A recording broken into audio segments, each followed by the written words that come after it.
Hi,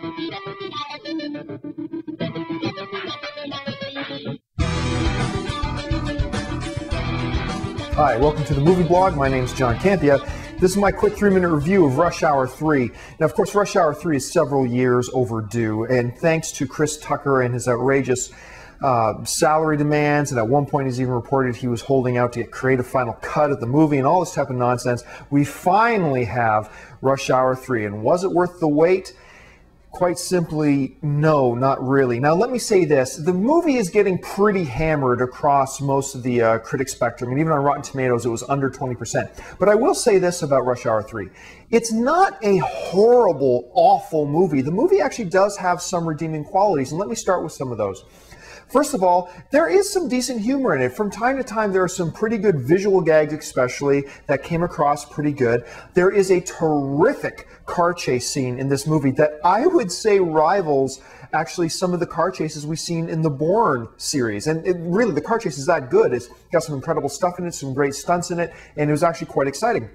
Jackie Chan has a terrific fight at the end of this film. It's actually one of the better fights I've seen him do in a number of years.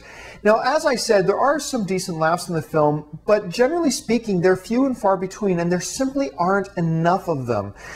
When you look at Chris Tucker especially, Chris Tucker is really the first guy we see on screen when the movie begins, and he's in his Los Angeles police outfit directing traffic as the movie starts. And he's doing his Chris Tucker thing. And you quickly come to realize within about 30 seconds of the start of the movie that his shtick is already pretty tired. I'll give him his due. There are 2 or 3 spots in the movies where he comes up with some quick one-liners that are actually pretty funny. But when you're talking about an hour and a half or longer movie, 2 or 3 lines, when you're supposed to be a comedy, it just doesn't cut it.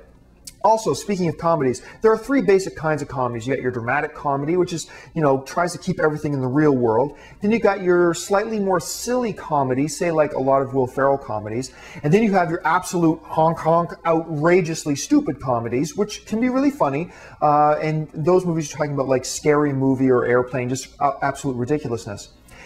Absolutely ridiculous comedy movies, when they do more serious type of comedy, that works. More serious types of comedies, or even just slightly silly comedies, when they fall back into the utterly ridiculous clown comedy, doesn't work, and it comes across as absolutely stupid. Rush Hour 3 is guilty of that a couple times in the movie. Overall, Rush Hour 3 is not a horrible film, but clearly not worth the however many years we've waited for. Chris Tucker's shtick is tired. There just aren't enough laughs, although it has some redeeming qualities thanks to some terrific action, a great car chase, and the odd laugh here and there. On the scale of 1 to 10, I'm going to give Rush Hour 3 a 5 out of 10. And on the scale of No Going Ralph, I'm going to just barely give it a no. Don't bother with it. For the Movie Blog, I'm John Campea.